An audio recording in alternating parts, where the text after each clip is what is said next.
वाहगुरु जी का खालसा वाहगुरु जी की फतेह। प्यारे दर्शकों,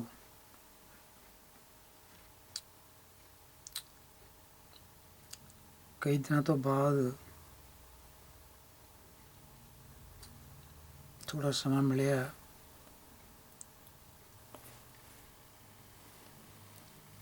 विचार साझे करन दा। ते दसंबर दियां छुट्टियां विच ये विचार जारी रखांगे।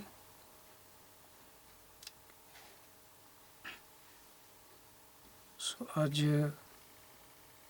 ये विचार करनी है जो सूर्य प्रकाश ग्रंथ है, उस ग्रंथ दियां 12 राशियां समाप्त होने तो बाद अगे 6 रुत्तां चलदियां। 6 रुत्तां विचों ये तीजी रुत है। आ लिखिया उपर श्री गुरु प्रताप सूरज ग्रंथ रुत तीजी। सो तीजी रुत दा ये जिहड़ा अध्याय है, तीजी रुत दा ये तीसरा अध्याय है। तीसरी रुत है ते उहदा तीसरा ही अध्याय है। इहदा जिहड़ा बंद नंबर है 47 है। सिखां ने सतगुरु जी अगे चिंता ज़ाहिर की कि साडी रखिया का इंतजाम करो, साडे नाल विरोधी धिरां वो लड़न मरन ते तैयार रहिंदियां हन, सानूं तंग करदियां हन। ते सतगुरु पातशाह जी ने फिर की किया ते कवि संतोख सिंह इस बारे की लिखदा है, सतगुरु कोलों की ये कहा रहा है, आपां वो देखना है। सतगुरु जो विचार कर रहे हैं इत्थे, ये कवि संतोख सिंह दी कल्पना है ते ये गुरु जी प्रति की लिख रहा है, वो आपां कुछ समय वास्ते विचारांगे कि कवि दी गुरु जी प्रति सोच किहो जी है। तो 47वां बंद जिहड़ा कहंदा, सिखियन को दुख सोने कर नाथ, चित में चितवें चिंता साथ, द्वै घटका लग धारी मोन, दो घड़ियां मौन धार के संगत विच बैठे रहे, भरी सभा नहीं बोलियो कौन। तो भरी सभा दे विच जो सिखां ने इदां बेनती कीती कि साडी रखे दा कोई इंतजाम करो, तो फिर कवि कहता है कि गुरु जी 2 घड़ियां मौन धार के सोचते रहे, बैठे रहे, बोले नहीं।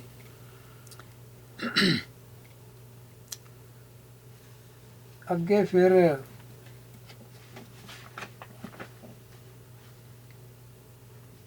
कवि संतोख सिंह 48वें बंद विच लिखदा, पुन प्रयंक पर पौढ़े दयाल, सिखियन रछिया चितें मिसाल, अजमत को बल करनो नाही, इस बेन सिद्ध काज नहीं आही। ते कवि कहंदा कि गुरु जी ने विचारिया कि करामात तो बिना काज सिद्ध नहीं होवेगा, करामात करनी पवेगी। अजमत को बल करनो नाही, इस बिन सिद्ध काज नहीं आई। ते अजमत असीं करनी नहीं, पर इहदे बिना सरना भी नहीं, करामात करनी पैनी है। तो कवि ये कहता कि गुरु जी ने इदां विचार लिया। फिर अगे जाके कवि कहता कि गुरु जी ने फिर करामात वालों अपना ख्याल हटाया ते श्री रामचंद वाल अपने विचार लै गए, श्री कृष्ण वाल विचार लै गए कि उन्होंने किदां ये काम किया है, शास्त्र किदां पहने हैं, करामात कीती है, की कीता। तो 50वें बंद विच कवि लिखदा, जिम श्री रामचंद्र रण करियो, अजमत बिन शास्त्रन संग लरियो, ਜਿਮ ਸ਼੍ਰੀ ਕ੍ਰਿਸ਼ਨ ਲਰੇ ਬਹੁ ਬਾਰੀ, ਬਾਲ ਧਾਰੇ ਕੀਨੇ ਸ਼ਤਰ ਪ੍ਰਹਾਰੀ। ਤੇ ਕਵੀ ਕਹਿੰਦਾ ਫਿਰ ਗੁਰੂ ਜੀ ਨੇ ਸ਼੍ਰੀ ਰਾਮ ਚੰਦਰ ਅਤੇ ਸ਼੍ਰੀ ਕ੍ਰਿਸ਼ਨ ਵੱਲ ਖਿਆਲ ਆਪਣਾ ਦੌੜਾਇਆ ਤੇ ਸੋਚਿਆ ਕਿ ਉਹਨਾਂ ਨੇ ਸ਼ਾਸਤਰਾਂ ਨਾਲ ਲੜਾਈਆਂ ਕੀਤੀਆਂ ਤੇ ਆਪਾਂ ਵੀ ਸ਼ਾਸਤਰ ਧਾਰਾਂਗੇ। 51 ਨੰਬਰ ਬੰਦ ਜਿਹੜਾ ਇਹਦੇ ਵਿੱਚ ਦੇਖੋ ਫਿਰ ਕਵੀ ਕੀ ਲਿਖਦਾ। ਸੋ ਮਿਰਜ਼ਾਦਾ ਰਖਵੇ ਚਾਹਿਤ, ਹੱਥੋਂ ਤੁਰਕ ਰਣ ਹੇਤ ਉਮਾਹਤ, ਬਹੁਤ ਵਿਚਾਰਤ ਪੁੰਨ ਚਿਤ ਆਈ, ਸ਼ਾਸਤਰਨ ਧਾਰੀ ਚੰਡੀ ਮਨਾਈ। ਤੇ ਕਵੀ ਕਹਿੰਦਾ ਹੈ ਕਿ ਗੁਰੂ ਜੀ ਨੇ ਫਿਰ ਵਿਚਾਰਿਆ ਕਿ ਜਿਹੜੇ ਸ਼ਾਸਤਰਧਾਰੀ ਹੋਏ ਆ ਇਹਨਾਂ ਨੇ ਕੀ ਕੀਤਾ, ਇਹਨੇ ਸ਼ਾਸਤਰ ਕਿੱਦਾਂ ਚਲਾਏ ਆ, ਉਹਨਾਂ ਨੇ ਚੰਡੀ ਹੀ ਮਨਾਈ ਹੈ। ਹੁਣ ਗੁਰੂ ਜੀ ਦੇ ਮਨ ਵਿੱਚ ਕਵੀ ਚੰਡੀ ਦੀਆਂ ਸਿਫਤਾਂ ਪਾਉਣ ਲੱਗਾ ਤੇ ਗੁਰੂ ਜੀ ਤੋਂ ਇਹ ਹਾਰਿਆ ਕਿ ਜਿਹੜੇ ਸ਼ਾਸਤਰਧਾਰੀ ਹੋਏ ਆ ਉਹਨਾਂ ਨੇ ਚੰਡੀ ਮਨਾਈ। ਇਹ ਕਵੀ ਨੂੰ ਕਿੱਥੋਂ ਸੁਪਨਾ ਆ ਗਿਆ ਕਿ ਰਾਮਚੰਦਰ ਨੇ ਚੰਡੀ ਮਨਾਈ ਜਾਂ ਸ਼੍ਰੀ ਕ੍ਰਿਸ਼ਨ ਨੇ ਚੰਡੀ ਮਨਾਈ। ਤੇ ਇੱਥੇ 10ਵੇਂ ਪਾਤਸ਼ਾਹ ਦੇ ਅੰਦਰ ਇਹ ਫੁਰਨਾ ਪਾ ਦਿੱਤਾ ਕਿ ਸ਼ਾਸਤਰਧਾਰੀ ਜਿਹੜੇ ਆ ਉਹਨਾਂ ਨੇ ਚੰਡੀ ਮਨਾਈ। ਚੰਡੀ ਦਾ ਮਤਲਬ ਦੁਰਗਾ, ਦੁਰਗਾ ਦਾ ਮਤਲਬ ਪਾਰਵਤੀ, ਜਿਹੜੀ ਕੈਲਾਸ਼ ਪਰਬਤ ਉੱਤੇ ਹੁੰਦੀ ਹੈ। ਤੇ ਇੰਦਰ ਆਪਣਾ ਰਾਜ ਗਵਾ ਕੇ ਦੈਂਤਾਂ ਹੱਥੋਂ ਕੈਲਾਸ਼ ਪਰਬਤ ਉੱਪਰ ਜਾਂਦਾ ਤੇ ਉੱਥੇ ਪਾਰਵਤੀ ਇਸ਼ਨਾਨ ਕਰਨ ਲਈ ਕੁਟੀਆ 'ਚੋਂ ਬਾਹਰ ਨਿਕਲਦੀ ਹੈ ਤੇ ਉਹਦੇ ਕੋਲ ਇੰਦਰ ਦੇਵਤਾ ਆਪਣੀ ਜਿਹੜੀ ਵਿਥਿਆ ਸੁਣਾਉਂਦਾ ਹੈ, ਦੇਵਤਿਆਂ ਸਮੇਤ ਮੱਥਾ ਟੇਕਦਾ ਪਾਰਵਤੀ ਨੂੰ ਤੇ ਆਪਣੀ ਦੁੱਖ ਦੀ ਕਹਾਣੀ ਸੁਣਾਉਂਦਾ। ਤੇ ਪਾਰਵਤੀ ਫਿਰ ਕਹਿੰਦੀ ਫਿਕਰ ਨਾ ਕਰ, ਤੈਨੂੰ ਮੈਂ ਰਾਜ ਵਾਪਸ ਕਰਵਾ ਕੇ ਦਊਂ ਦੈਂਤਾਂ ਕੋਲੋਂ, ਦੈਂਤਾਂ ਨੂੰ ਮੈਂ ਨਸ਼ਟ ਕਰੂੰਗੀ। ਇਹ ਫਿਰ ਪਾਰਵਤੀ ਜਿਹੜੀ ਹੈ ਇਹ ਦੁਰਗਾ ਦਾ ਰੂਪ ਧਾਰ ਕੇ ਫਿਰ ਲੜਾਈ ਦੇ ਮੈਦਾਨ ਵਿੱਚ ਉਤਰਦੀ ਹੈ। ਤੋ ਸਾਰੀ ਚੰਡੀ ਦੀ ਵਾਰ ਪੜ੍ਹ ਲਓ। ਚੰਡੀ ਦੀ ਵਾਰ ਜਿਹੜੀ ਹੈ ਇਹ ਲੋਕਾਂ ਨੇ ਨਾਂ ਰੱਖਿਆ ਆ, ਇਹਦਾ ਚੰਡੀ ਦੀ ਵਾਰ ਨਾਂ ਨਹੀਂ, ਇਹਦਾ ਵਾਰ ਦੁਰਗਾ ਕੀ ਨਾਂ ਆ। ਤੇ ਵਾਰ ਦੁਰਗਾ ਕੀ ਨਾਂ ਦਾ ਜਿਹੜਾ ਸਿਰਲੇਖ ਹੈ ਬਦਲ ਕੇ ਫਿਰ ਦਸ਼ਮਨਾਥ ਬਣਾਉਣ ਵਾਲਿਆਂ ਨੇ ਉੱਥੇ ਲਿਖ ਦਿੱਤਾ ਸੀ ਵਾਰ ਸ਼੍ਰੀ ਭਗਵਤੀ ਜੀ ਕੀ ਦੁਰਗਾ ਸ਼ਬਦ ਹਟਾਤਾ ਤੇ ਵਾਰ ਸ਼੍ਰੀ ਭਗਵਤੀ ਜੀ ਕੀ ਤੇ ਪਾਤਸ਼ਾਹੀ 10ਵੀਂ ਲਿਖ ਦਿੱਤਾ, ਝੂਠ ਮਾਰ ਦਿੱਤਾ। ਔਰ ਇਸੇ ਝੂਠ ਨੂੰ ਅਸੀਂ ਹਰ ਰੋਜ਼ ਅਰਦਾਸ ਵਿੱਚ ਦਰਬਾਰ ਸਾਹਿਬ ਤੋਂ ਵੀ ਸੁਣਦੇ ਹਾਂ। ਉਹ ਵੀ ਜਿਹੜਾ ਚਿੱਟੇ ਦਿਨ ਝੂਠ ਬੋਲਿਆ ਹੋਇਆ ਉਹਦੀ ਰੈਪੀਟੇਸ਼ਨ ਹੋ ਰਹੀ ਹੈ ਅਰਦਾਸ ਰਾਹੀਂ, ਝੂਠ ਬੋਲਿਆ ਜਾ ਰਿਹਾ ਕਿਉਂਕਿ ਅਸਲ ਨਾਮ ਵਾਰ ਦੁਰਗਾ ਕੀ ਹੈ ਤੇ ਬਦਲ ਕੇ ਨਾਂ ਰੱਖ ਦਿੱਤਾ ਵਾਰ ਸ਼੍ਰੀ ਭਗਵਤੀ ਜੀ ਕੀ ਪਾਤਸ਼ਾਹੀ 10ਵੀਂ।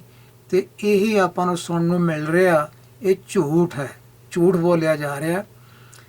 ਤੋ ਇੱਥੇ ਚੰਡੀ ਮਨਾਉਣ ਦੀ ਗੱਲ ਇਹ ਕਵੀ ਸੰਤੋਖ ਸਿੰਘ ਨੇ 10ਵੇਂ ਪਾਤਸ਼ਾਹ ਦੇ ਮਨ 'ਚ ਪਾ ਦਿੱਤੀ ਵੀ ਉਹਨਾਂ ਨੇ ਚੰਡੀ ਮਨਾਈ ਸੀ ਸ਼ਾਸਤਰਧਾਰੀਆਂ ਨੇ, ਤੇ ਆਪਾਂ ਵੀ ਹੁਣ ਚੰਡੀ ਨੂੰ ਮਨਾਉਂਦੇ ਹਾਂ ਤੇ ਸ਼ਕਤੀ ਪ੍ਰਾਪਤ ਕਰਦੇ ਹਾਂ। ਚੰਡੀ ਜਿਹੜੀ ਹੈ ਸਾਡੀ ਮਦਦ ਕਰੇਗੀ। ਹੁਣ ਦੇਖੋ ਇੱਥੇ ਨੋਟ ਇੱਕ ਲਿਖਿਆ ਆ, ਜਿਨ੍ਹਾਂ ਨੇ ਇਹਦਾ PDF ਬਣਾ ਕੇ ਇੱਥੇ ਆਨਲਾਈਨ ਪਾਇਆ ਹੋਇਆ, ਉਹਨਾਂ ਨੇ ਕਿੰਨਾ ਝੂਠ ਮਾਰਿਆ ਹੋਇਆ। ਇੱਥੇ ਸੱਜੇ ਪਾਸੇ ਆਪਣੇ ਵਿਚਾਰ ਇਹ PDF ਬਣਾਉਣ ਵਾਲਾ ਕੀ ਲਿਖਦਾ, ਇੱਥੇ ਹੈ ਕਿ ਈਸ਼ਵਰ ਦੀ ਸ਼ਕਤੀ ਤੋਂ ਮੁਰਾਦ ਹੈ। ਇਹ ਚੰਡੀ ਨੂੰ ਈਸ਼ਵਰ ਦੀ ਸ਼ਕਤੀ ਕਹੀ ਜਾਂਦਾ। ਵਿਸ਼ੇਸ਼ ਲਈ ਦੇਖੋ ਫਲਾਨਾ ਫਲਾਨਾ ਹੇਠਲੀ ਟੂਕ, ਇਹ ਚੰਡੀ ਨੂੰ ਈਸ਼ਵਰ ਦੀ ਸ਼ਕਤੀ ਬਣਾਈ ਜਾਂਦਾ। ਈਸ਼ਵਰ ਦੀ ਸ਼ਕਤੀ ਜਿਹੜੀ ਹੈ ਉਹ ਚੰਡੀ ਕੋਲ ਹੋਏਗੀ, ਮਹਾਕਾਲ ਕੋਲ ਹੋਏਗੀ, ਪਰ ਈਸ਼ਵਰ ਜਿਹੜਾ ਹੈ ਇਹਦੇ ਨਾਲ ਨਾ ਚੰਡੀ ਮਹਾਨ ਹੈ, ਇਹਦੇ ਨਾਲੋਂ ਨਾ ਕੋਈ ਹੋਰ ਦੇਵਤਾ ਮਹਾਨ ਹੈ। ਜਿੰਨੇ ਦੇਵੀ ਦੇਵਤੇ ਹੈਗੇ ਆ, ਦੇਵੀਆਂ ਦੇਵਤੇ, ਇਹ ਸਾਰੇ ਕਰਤਾਰ ਦਾ ਜੋ ਬਲ ਹੈ, ਜੋ ਰੱਬ ਦੀ ਸ਼ਕਤੀ ਹੈ, ਉਹਦੇ ਸਾਰੇ ਅਧੀਨ ਹਨ। ਆ ਦੇਖੋ 52 ਨੰਬਰ ਵਿੱਚ ਸੁਬਟ ਸ਼੍ਰੋਮਣੀ ਸ਼ਕਤੀ ਮਹਾਨੀ, ਮਹਾਜੋਗ ਮਾਇਆ ਜਗਰਾਨੀ, ਬਨੈ ਅਰਾਧਨ ਤਿਸ ਕੋ ਅਵੈ, ਰਣ ਕੇ ਕਾਜ ਕਰੇ ਸਦ ਸਭੈ। ਤੋ ਕਵੀ ਕਹਿੰਦਾ ਫਿਰ ਸਤਿਗੁਰੂ ਨੇ ਵਿਚਾਰਿਆ ਵੀ ਇਹ ਜਿਹੜੀ ਜਗ ਮਾਇਆ ਹੈ, ਦਸ਼ਮਗ੍ਰੰਥ ਦੇ ਵਿਚਾਰ ਇੱਥੇ ਕਵੀ ਫਿਰ ਚੁੱਕ ਕੇ ਲਿਆਇਆ ਆ। ਇਹ ਜੋਗ ਮਾਇਆ ਜਿਹੜਾ ਇਹ ਦਸ਼ਮਗ੍ਰੰਥ 'ਚ ਲਿਖਿਆ ਆ ਦੁਰਗਾ ਨੂੰ ਜੋਗ ਮਾਇਆ। ਤੇ ਇਹ ਗੱਲਾਂ ਕਵੀ ਦਸਵੇਂ ਪਾਤਸ਼ਾਹ ਦੇ ਮਨ 'ਚ ਪਾ ਰਿਹਾ ਕਿ ਇਹ ਜਗ ਰਾਣੀ ਆ, ਜਗਤ ਦੀ ਰਾਣੀ ਆ। ਹਾਲਾਂਕਿ ਜਗਤ ਦਾ ਮਾਲਕ ਅਕਾਲ ਪੁਰਖ ਹੈ, ਉਹ ਮਾਲਕ ਹੈ ਸੰਸਾਰ ਦਾ। ਇੱਥੇ ਗੁਰੂ ਜੀ ਕੋਲੋਂ ਕਵੀ ਇਹ ਚੰਡੀ ਜਿਹੜੀ ਹੈ ਇਹਨੂੰ ਹੀ ਜਗ ਰਾਣੀ, ਜਗਤ ਦੀ ਰਾਣੀ ਗੁਰੂ ਜੀ ਦੇ ਪਵਿੱਤਰ ਮੁਖ ਤੋਂ ਕਹਾ ਰਿਹਾ। ਇੰਨੀ ਇਹ ਸੋਚ ਲੈ ਕੇ ਬੈਠਾ ਦਸਵੇਂ ਪਾਤਸ਼ਾਹ ਪ੍ਰਤੀ। ਤੇ ਕਹਿੰਦਾ ਦਸਵੇਂ ਪਾਤਸ਼ਾਹ ਨੇ ਸੋਚਿਆ ਵੀ ਹੁਣ ਤਾਂ ਚੰਡੀ ਦਾ ਜਿਹੜਾ ਆਰਾਧਨਾ ਜਿਹੜਾ ਹੈ ਇਹੀ ਬਣਦਾ ਆ, ਇਹ ਜੰਗ ਦੇ ਮੈਦਾਨ ਵਿੱਚ ਸਾਰੇ ਕਾਰਜ ਸਿੱਧ ਕਰੂਗੀ। ਆ ਦੇਖੋ ਅੱਗੇ 53 ਨੰਬਰ, ਦੁਰਗਾ ਜਿਨ ਕੇ ਭਈ ਸਹਾਏ ਆ ਗਿਆ ਨਾ ਦੁਰਗਾ ਤੋਂ ਪਹਿਲਾਂ ਕਵੀ ਨੇ ਕਿਹਾ ਚੰਡੀ ਜਿਹੜੀ ਆ ਉਹ ਸ਼ਸਤਰਧਾਰੀ ਨੇ ਮਨਾਈ ਆ। ਇਸੇ ਚੰਡੀ ਦਾ ਨਾਂ ਦੁਰਗਾ ਆ, ਜਿਹਨੂੰ ਇੱਥੇ ਆ ਟੂਕ ਲਿਖਣ ਵਾਲਾ ਜਿਹਨੇ ਇਹ PDF ਬਣਾ ਕੇ ਪਾਇਆ ਆ, ਉਹਨੇ ਇੱਥੇ ਸ਼ਰਾਰਤ ਫਿਰ ਕੀਤੀ ਵਰਤੀ ਆ। ਇਹ ਕਿ ਈਸ਼ਵਰ ਦੀ ਸ਼ਕਤੀ ਤੋਂ ਮੁਰਾਦ ਹੈ ਚੰਡੀ, ਇਹ ਕੋਈ ਈਸ਼ਵਰ ਦੀ ਸ਼ਕਤੀ ਨਹੀਂ, ਇਹ ਝੂਠ ਲਿਖਿਆ ਹੋਇਆ। ਹੁਣ ਕਵੀ ਇੱਥੇ ਫਿਰ ਆ ਗਿਆ ਚੰਡੀ ਦਾ ਨਾਂ ਦੁਰਗਾ ਲੈ ਕੇ ਆ ਗਿਆ, ਕਿਉਂਕਿ ਚੰਡੀ ਦਾ ਨਾਂ ਦੁਰਗਾ ਹੀ ਆ।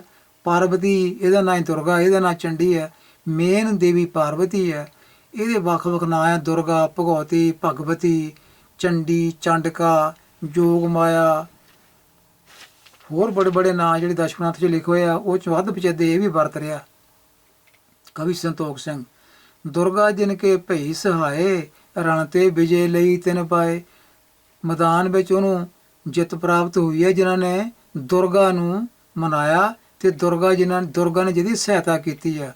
ਹੁਣ ਇਹ ਦੁਰਗਾ ਤੇ ਲਿਆ ਦਸਵੇਂ ਪਾਤਸ਼ਾਹ ਨੂੰ ਦੁਰਗਾ ਉੱਪਰ ਸ਼ਰਧਾ, ਇਹ ਉਹਨਾਂ ਦੀ ਸ਼ਰਧਾ ਬਣਾ ਰਿਹਾ ਹੈ ਕਵੀ ਸੰਤੋਖ ਸਿੰਘ। ਇਹ ਕਿੰਨਾ ਇਹ ਕੰਮ ਜਿਹੜਾ ਹੈ ਇਹ ਦਸਵੇਂ ਪਾਤਸ਼ਾਹ ਪ੍ਰਤੀ ਉਲਟ ਸੋਚ ਲੈ ਕੇ ਚੱਲ ਰਿਹਾ। ਹਮਰੇ ਮਾਤ ਪਿਤਾ ਇਹ ਦੋ ਪੁਰਖ ਅਕਾਲ ਚੰਡਕਾ ਜੋ। ਤੇ ਦਸਵੇਂ ਪਾਤਸ਼ਾਹ ਕੋਲੋਂ ਕਹਾ ਰਿਹਾ ਕਿ ਸਾਡੇ ਮਾਂ ਪਿਓ ਜਿਹੜੇ ਆ ਇਹੀ ਚੰਡਕਾ ਆ, ਤੇ ਪੁਰਖ ਅਕਾਲ, ਪੁਰਖ ਅਕਾਲ ਦਾ ਮਤਲਬ ਇੱਥੇ ਮਹਾਕਾਲ ਹੈ। ਇਹੀ ਮਹਾਕਾਲ ਜਾਂ ਸਰਵਕਾਲ ਤੇ ਚੰਡੀ ਜਿਹੜੀ ਆ ਇਹਨੂੰ ਮਾਂ ਪਿਓ ਦਸ਼ਗ੍ਰੰਥ ਵੀ ਲਿਖਿਆ ਆ। ਦਸ਼ਗ੍ਰੰਥ ਦੇ ਕਵੀ ਜਿਹੜੇ ਆ ਉਹ ਵੀ ਇਹ ਕਹਿੰਦੇ ਆ ਕਿ ਸਰਵਕਾਲ ਹੈ ਪਿਤਾ ਹਮਾਰਾ, ਦੇਵੀ ਕਾਲ ਕਾ ਮਾਤ ਹਮਾਰਾ। ਤੇ ਉਹ ਜਿਹੜਾ ਵਿਚਾਰ ਦਸ਼ਗ੍ਰੰਥ ਦਾ ਆ, ਦਸ਼ਗ੍ਰੰਥ ਦੇ ਕਵੀਆਂ ਦਾ ਵੀ ਸਾਡਾ ਪਿਓ ਮਹਾਕਾਲ ਹੈ, ਸਾਡੀ ਮਾਂ ਜਿਹੜੀ ਉਹ ਕਾਲਕਾ ਦੇਵੀ ਆ। ਇਹ ਵੀ ਚੰਡੀ ਦਾ ਨਾਂ ਆ ਕਾਲਕਾ ਦੇਵੀ, ਦੁਰਗਾ ਦੇਵੀ ਦਾ ਨਾਂ ਹੀ ਕਾਲਕਾ ਦੇਵੀ ਹੈ। ਤੇ ਉਹੀ ਵਿਚਾਰ ਕਵੀ ਫਿਰ ਇੱਥੇ ਦਸਵੇਂ ਪਾਤਸ਼ਾਹ ਦੇ ਮਨ ਵਿੱਚ ਪਾ ਰਿਹਾ। ਦਸਵੇਂ ਪਾਤਸ਼ਾਹ ਕੋਲ ਤੋਂ ਕਹਾ ਰਿਹਾ ਕਿ ਸਾਡੇ ਮਾਂ ਪਿਓ ਜਿਹੜੇ ਆ ਇਹ ਮਹਾਕਾਲ ਤੇ ਚੰਡਕਾ ਜਿਹੜੇ ਆ ਇਹ ਜਿਹੜੇ ਸਾਡੇ ਇਹੀ ਮਾਂ ਪਿਓ ਆ। ਦੇਖੋ ਕਿੱਧਰ ਨੂੰ ਇਹ ਸਿੱਖ ਇਤਿਹਾਸ ਦੀਆਂ ਵਾਗਾਂ ਮੋੜ ਰਿਹਾ ਕਵੀ ਇਹ ਸੰਤੋਖ ਸਿੰਘ। ਕਿੰਨਾ ਇਹ ਇਤਿਹਾਸ ਜਿਹੜਾ ਇਸ ਨੂੰ ਖੱਡੇ ਵਿੱਚ ਸੁੱਟ ਰਿਹਾ, ਸਿੱਖਾਂ ਦਾ ਸ਼ਾਨਦਾਰ ਇਤਿਹਾਸ ਜਿਹੜਾ। ਇਹਨੂੰ ਇੰਨੀ ਵੀ ਨਹੀਂ ਸਮਝ ਗੁਰਬਾਣੀ ਪੜ੍ਹ ਕੇ ਆਈ ਕਿ ਮਾਂ ਪਿਓ ਜਿਹੜੇ ਆ ਉਹ ਸਿੱਖ ਦੇ ਮਾਂ ਪਿਓ ਉਹ ਅਕਾਲ ਪੁਰਖ ਆ, ਤੂੰ ਮੇਰਾ ਪਿਤਾ ਤੂੰ ਹੈ ਮੇਰਾ ਮਾਤਾ, ਇਹ ਸਾਰਾ ਕੁਝ ਲਿਖਿਆ ਆ। ਤੇ ਇੱਥੇ ਮਾਂ ਪਿਓ ਗੁਰੂ ਦੇ ਹੀ ਇਹ ਦੇਵੀ ਦੇਵਤੇ ਬਣਾਈ ਜਾਂਦਾ। ਤੋ ਅੱਗੇ ਹੁਣ ਕਵੀ 54 ਨੰਬਰ 'ਤੇ ਲਿਖਦਾ ਇਨਕੀ ਹਮੋ ਉਪਾਸਨ ਭਾਵ ਹੈ। ਹੁਣ ਕਵੀ ਫੇਰ ਗੁਰੂ ਜੀ ਦੇ ਮਨ 'ਚ ਪਾ ਰਿਹਾ, ਜਿਵੇਂ ਗੁਰੂ ਜੀ ਕਹਿ ਰਹੇ ਆ ਇਹਨਾਂ ਦੀ ਉਪਾਸਨਾ ਜਿਹੜੀ ਆ ਸਾਡੇ ਮਨ ਨੂੰ ਚੰਗੀ ਲੱਗਦੀ, ਮਹਾਕਾਲ ਤੇ ਚੰਡਕਾ ਦੀ, ਕਾਲਕਾ ਦੀ। ਅਪਰਨ ਤੇ ਕਿਆ ਕਰਮ ਹੈ ਭਾਵੈ, ਕਰਾਮਾਤ ਜੇ ਜਗ ਬਿਤਾਵੋਂ, ਇੱਕ ਦਿਨ ਗਨ ਤੁਰਕਨ ਬਿਨ ਸਾਵੋਂ। ਇਹ 54 ਨੰਬਰ ਬੰਦ ਹੈ। ਇਹਦਾ ਮਤਲਬ ਹੈ ਇਹਨਾਂ ਦੀ ਪੂਜਾ ਸਾਨੂੰ ਚੰਗੀ ਲੱਗਦੀ ਹੈ ਕਿ ਇਹਦੀ ਆ ਮਹਾਕਾਲ ਤੇ ਆ ਜਿਹੜੀ ਦੁਰਗਾ ਆ ਇਹਦੀ ਚੰਡੀ ਜਿਹੜੀ ਹੈ ਇਹਦੀ ਸਾਨੂੰ ਪੂਜਾ ਚੰਗੀ ਲੱਗਦੀ ਹੈ। ਇਹ ਗੁਰੂ ਜੀ ਕੋਲੋਂ ਕਹਾ ਰਿਹਾ। ਹੋਰਨਾਂ ਪਾਸੋਂ ਅਸੀਂ ਕੀ ਲੈਣਾ? ਜੇ ਜੱਗ ਵਿੱਚ ਕਰਾਮਾਤ ਪ੍ਰਗਟ ਕਰਾਂਗੇ ਤਾਂ ਇੱਕ ਦਿਨ ਸਾਰੇ ਤੁਰਕਾਂ ਦਾ ਨਾਸ਼ ਕਰ ਦੇਵਾਂਗਾ। ਜਦੋਂ ਮੈਂ ਕਰਾਮਾਤ ਕੀਤੀ ਤੇ ਸਾਰੇ ਜਿਹੜੇ ਤੁਰਕ ਆ ਉਹਨਾਂ ਦਾ ਨਾਸ਼ ਕਰ ਦੇਵਾਂਗਾ। ਇਹ ਕਵੀ ਦਸਵੇਂ ਪਾਤਸ਼ਾਹ ਕੋਲੋਂ ਇੱਦਾਂ ਕਹਾ ਰਿਹਾ। ਤੇ ਅੱਗੇ 56 ਨੰਬਰ ਬੰਦ ਜਿਹੜਾ ਹੈ ਇਹਦੇ ਵਿੱਚ ਫਿਰ ਕਵੀ ਗੁਰੂ ਜੀ ਕੋਲੋਂ ਦੇਖੋ ਕੀ ਕਹਾ ਰਿਹਾ, ਜਗ ਕਾਰਨ ਤਾਰਨ ਜਗ ਮਾਤਾ ਸੰਤ ਸਹਾਈ ਸਦਾ ਸੁਖ ਦਾਤਾ। ਬਾਣੀ ਤਾਂ ਕਹਿੰਦੀ ਹੈ ਕਿ ਹਰੀ ਜੁਗ ਜੁਗ ਭਗਤੋ ਪਾਇਆ ਪੈਜ ਰੱਖਦਾ ਆ ਰਾਮ ਰਾਜੇ। ਉਥੇ ਤਾਂ ਰੱਬ ਜਿਹੜਾ ਅਕਾਲ ਪੁਰਖ ਉਹ ਪੈਜ ਰੱਖਦਾ ਆ। ਇੱਥੇ 10ਵੇਂ ਪਾਤਸ਼ਾਹ ਕੋਲੋਂ ਕਹਾ ਰਿਹਾ ਕਿ ਇਹ ਸਾਡੀ ਜਿਹੜੀ ਜਗਤ ਦੀ ਮਾਂ ਆ, ਇਹ ਕਾਲਕਾ ਚੰਡੀ ਸਾਡੀ ਮਾਂ ਆ, ਇਹ ਜਗਤ ਮਾਤਾ ਆ, ਇਹ ਜਗ ਨੂੰ ਬਣਾਉਣ ਵਾਲੀ ਆ ਅਤੇ ਸਾਰਿਆਂ ਨੂੰ ਤਾਰਨ ਵਾਲੀ ਆ। ਦੇਖੋ ਇਹ ਗੁਰੂ ਜੀ ਕੋਲੋਂ ਗੱਲਾਂ ਕਹਾ ਰਿਹਾ, ਇੱਦਾਂ ਦੀਆਂ ਸਾਰੀਆਂ ਗੁਰਬਾਣੀ ਦੀ ਫਿਲਾਸਫੀ ਦੇ ਉਲਟ ਹਨ। ਸੰਤ ਸਹਾਏ ਸਦਾ ਸੁਖ ਦਾਤਾ, ਇਹ ਜਿਹੜੀ ਜਗ ਮਾਈ ਆ, ਜਗ ਮਾਤਾ ਦੁਰਗਾ ਆ, ਇਹ ਸੰਤਾਂ ਦੀ ਸਹਾਇਤਾ ਕਰਦੀ ਆ। ਗੁਰੂ ਗ੍ਰੰਥ ਸਾਹਿਬ ਦੀ ਬਾਣੀ ਕਿਤੇ ਨਹੀਂ ਕਹਿੰਦੀ ਕਿ ਇਹ ਦੁਰਗਾ ਜਿਹੜੀ ਆ ਸੰਤਾਂ ਦੀ ਸਹਾਇਤਾ ਕਰਦੀ ਹੈ। ਉੱਥੇ ਤਾਂ ਹਰ ਜੁਗ ਜੁਗ ਭਗਤੋ ਪਾਇਆ ਪੈਜ ਰੱਖਦਾ ਆ ਰਾਮ ਰਾਜੇ, ਉੱਥੇ ਇਹ ਹੈ ਲਿਖਿਆ, ਰਾਖਸ਼ ਦੁਸ਼ਟ ਹਰ ਮਾਰਿਆ ਪ੍ਰਹਲਾਦ ਤਰਾਇਆ। ਇੱਥੇ ਪੁੱਠਾ ਕੰਮ ਕਰਾ ਰਿਹਾ ਕਵੀ ਸੰਤੋਖ ਸਿੰਘ। ਖੜਗ ਯੁੱਧ ਜਗ ਮੈਂ ਵਿਦਤਾਵੋਂ ਸਨੇ ਸਨੇ ਕਰ ਸਭ ਨਿਖਪਾਵੋਂ।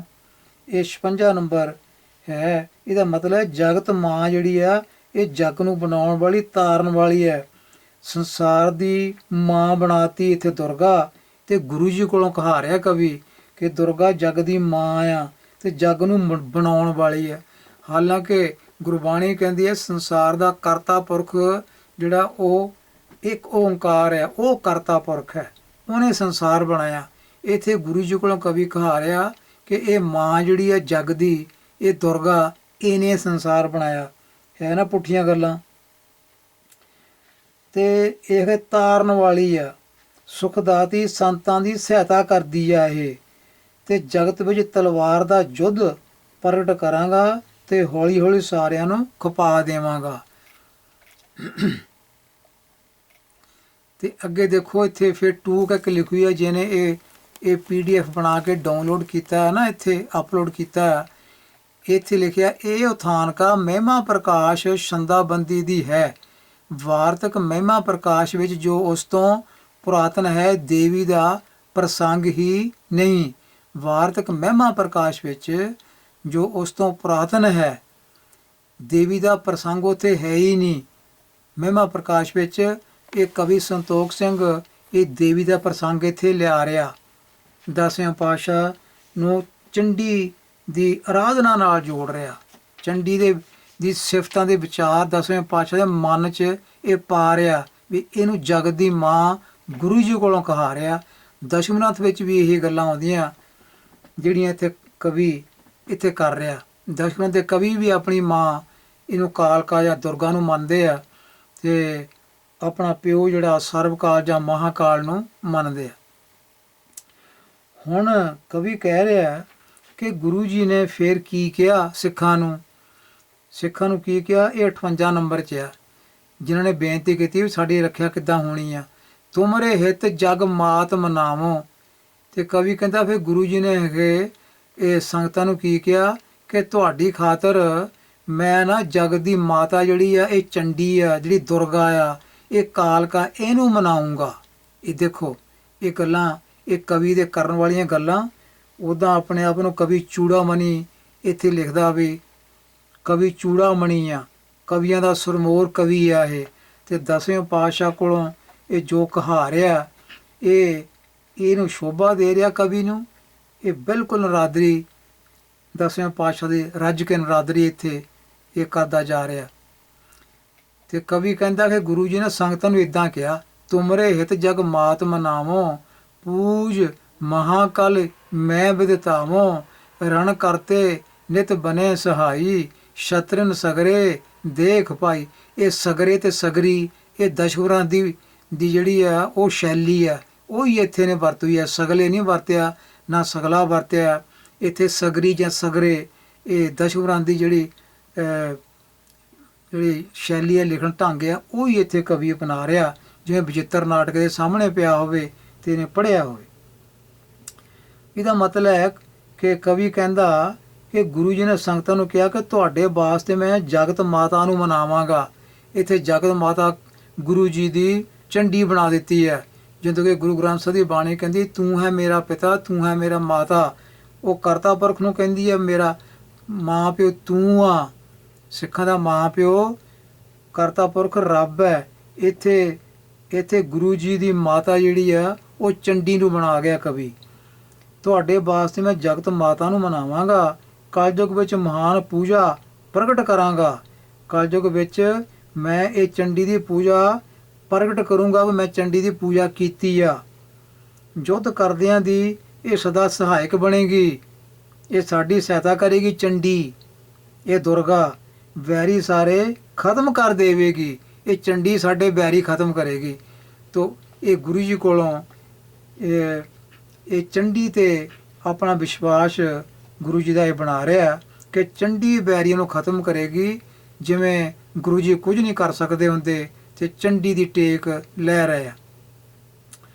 ਇਦਾਂ ਫਿਰ ਕਵੀ ਕਹਿੰਦਾ ਇਤਿਆਦਿਕ ਕਰ ਧੀਰਜ ਦੀਨਾ, ਸੰਗਤਾਂ ਨੂੰ ਫਿਰ ਧੀਰਜ ਦਿੱਤਾ। ਇਸ ਤਰ੍ਹਾਂ ਸਿੱਖਿਆ ਕੋ ਮਨ ਆਨੰਦ ਭੀਨਾ, ਤੇ ਸੁਣ ਕੇ ਸਿੱਖਾਂ ਦੇ ਮਨ ਆਨੰਦ ਨਾਲ ਭਰ ਗਏ। ਤੋ ਸਿੱਖਾਂ ਨੂੰ ਵੀ ਇੱਕ ਕਵੀ ਨੇ ਪੁੱਠੇ ਰਾਹ ਪਾ ਦਿੱਤਾ ਚੰਡੀ ਦੀ ਸਿਫਤ ਸੁਣ ਕੇ ਵੀ ਗੁਰੂ ਜੀ ਨੇ ਚੰਡੀ ਮਨਾਉਣੀ ਆ, ਦੁਰਗਾ ਦੀ ਪੂਜਾ ਕਰਨੀ ਆ ਤੇ ਦੁਰਗਾ ਦੀ ਪੂਜਾ ਪ੍ਰਗਟ ਕਰਨੀ ਆ ਕਲਯੁਗ ਵਿੱਚ। ਤੇ ਸਿੱਖਾਂ ਨੂੰ ਵੀ ਖੁਸ਼ ਇਹਨੇ ਕਰ ਦਿੱਤਾ ਕਵੀ ਨੇ ਵੀ ਸਿੱਖ ਵੀ ਮੰਨ ਗਏ ਹਾਂ ਵੀ ਚੰਡੀ ਦੀ ਪੂਜਾ ਹੋਣੀ ਚਾਹੀਦੀ ਹੈ। ਜਿਵੇਂ ਸਿੱਖ ਵੀ ਸਾਰੇ ਉੱਦਾਂ ਅਨਪੜ੍ਹੀ ਮੂਹਰੇ ਬੈਠੇ ਹੋਣ, ਉਹਨਾਂ ਨੂੰ ਪਤਾ ਨਾ ਹੋਵੇ ਕਿ ਬਾਣੀ ਕੀ ਕਹਿੰਦੀ ਹੈ। ਸਿੱਖਣ ਕੋ ਮਨ ਆਨੰਦ ਭੀਨਾ, ਆਪ ਪੂਜਬੇ ਉਦਮ ਕੀਨਾ, ਸ਼੍ਰੀ ਕਲਗੀਧਰ ਗੁਰੂ ਪ੍ਰਵੀਨਾ। ਤੋ ਇੱਥੇ ਨਾਲੇ ਗੁਰੂ ਪ੍ਰਵੀਨਾ ਕਹੀ ਜਾਂਦਾ ਇਹ ਤੇ ਨਾਲੇ ਰੱਜ ਕੇ ਨਿੰਦਿਆ ਵੀ ਕਰੀ ਜਾਂਦਾ। ਇਤੇ ਸ਼੍ਰੀ ਗੁਰੂ ਪ੍ਰਤਾਪ ਸੂਰਜ ਗਿਰੰਥੇ, ਤ੍ਰਿਤੀ ਰੁੱਤੇ ਸਿੱਖਨ ਲਰ ਆਵਨ, ਪ੍ਰਸੰਗ ਵਰਣਨੰ ਨਾਮ ਤ੍ਰਿਤਿਓ ਅੰਸ਼ੂ। ਸੋ ਇਹ ਤੀਜੀ ਰੁੱਤ ਸੀ, ਤੀਜੀ ਰੁੱਤ ਦਾ ਅਧਿਆਏ ਇਹ ਤੀਜਾ ਜਿਹੜਾ ਹੈ ਇੱਥੇ ਸਮਾਪਤ ਹੁੰਦਾ ਆ। ਤੇ ਪਿਆਰਿਓ ਇਸ ਤੋਂ ਬਾਅਦ ਆਪਾਂ ਇਹ ਜਿਹੜੀ ਕਹਾਣੀ ਹੈ ਇਹਨੂੰ ਆਪਾਂ ਸਿਰੇ ਤੱਕ ਲੈ ਕੇ ਜਾਵਾਂਗੇ। ਕਿਵੇਂ ਗੁਰੂ ਜੀ ਚੰਡੀ ਦੀ ਪੂਜਾ ਕਰਦੇ ਆ, ਕਿਵੇਂ ਇਹਨਾਂ ਅੱਗੇ ਦੁਰਗਾ ਸ਼ੇਰ ਦੀ ਸਵਾਰੀ ਕਰਕੇ ਆ ਕੇ ਪ੍ਰਗਟ ਹੁੰਦੀ ਹੈ, ਕਿਵੇਂ ਗੁਰੂ ਜੀ ਨੂੰ ਉਹ ਕਰਦ ਦੇ ਕੇ ਜਾਂਦੀ ਹੈ। ਕਰਦ ਕਿਹਾ ਕਰਦ ਲਓ, ਇਹਦੇ ਨਾਲ ਸਿੱਖਾਂ ਨੂੰ ਖੰਡੇ ਦੀ ਪੌਲ ਦਿਓ।